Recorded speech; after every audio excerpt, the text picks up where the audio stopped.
It is late. The world outside is hushed, surrendered to the quiet rhythm of the night. But in millions of rooms, a different ritual is unfolding. A single small screen casts an ethereal blue glow onto a face. This is the modern campfire. We're not sharing stories, we are scrolling, we are swiping.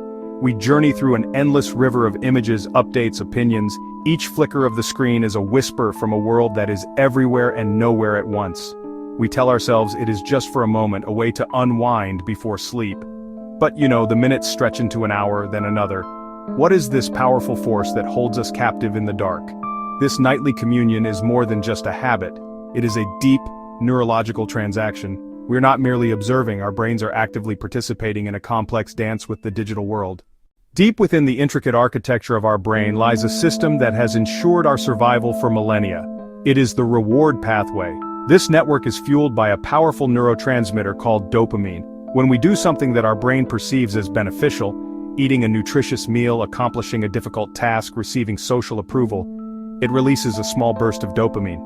This chemical messenger creates a feeling of pleasure and satisfaction. It is the brain's way of saying, "That was good, do it again."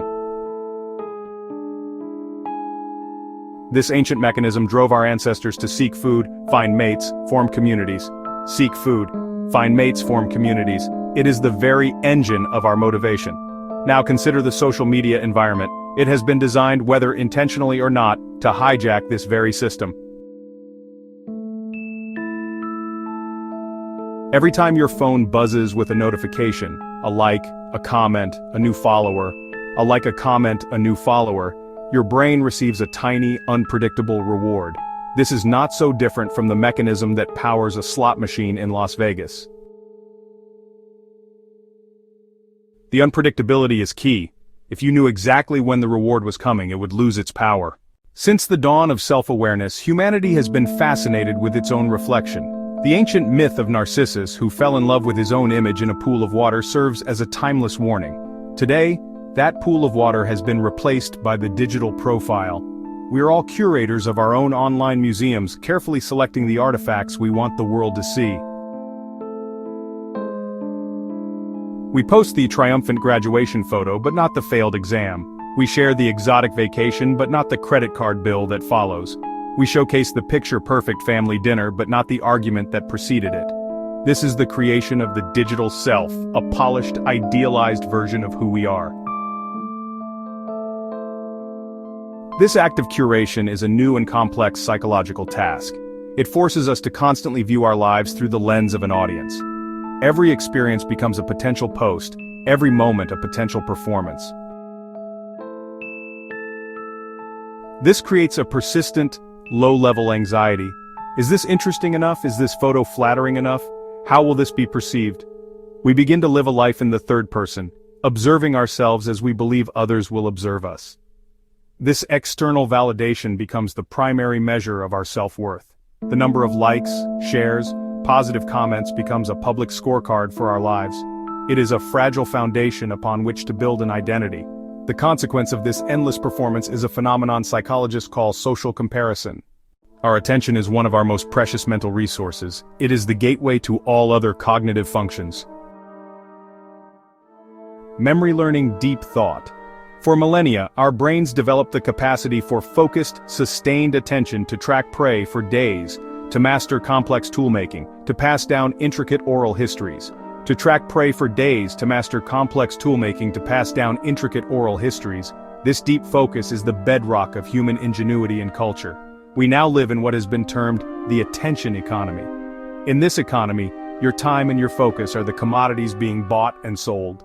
Social media platforms are competing for every second of your conscious awareness. Their business model depends on it. They've designed interfaces to promote continuous partial attention, the endless scroll, the constant notifications, the mixing of different types of content, videos, articles, personal updates, all keep your brain in a state of shallow engagement. You're constantly switching tasks, pulled in a dozen directions at once. This constant task switching reshapes our neural pathways. Think of a neural pathway for focus as a well-trodden trail through a forest. The more you use it, the wider and clearer it becomes. Let us journey back not so long ago to a world before the infinite scroll, a world before the pocket-sized portal to everyone, everywhere. What was cognition like in this pre-social media era? Memory, for instance, was a different kind of muscle. Without a digital cloud to store every phone number, birthday, and appointment, our brains were tasked with the job. Phone number, birthday, appointment. We relied on internal strategies, mnemonics, repetition, and association, to encode and retrieve information. Mnemonics, repetition, association. This process wasn't just about storage, it was about building a rich, interconnected web of knowledge within our own minds. Remembering a friend's phone number was tied to the memory of their face, their voice, their home, face, voice, home. Boredom, too, played a vastly different role. Today, boredom is an emergency, a void to be filled instantly with a swipe of the thumb, but before, boredom was a gateway. It was the quiet space where our minds were free to wander, to daydream, to reflect. It was in these unstructured moments that creativity often sparked. It was when we would stare out a window on a long bus ride that we might solve a problem that had been nagging us, or conceive of a new idea. Amidst the endless stream of data and distraction, there are stories of quiet rebellion. Stories of people who felt the pull of the digital tide and made a conscious choice to swim back to shore.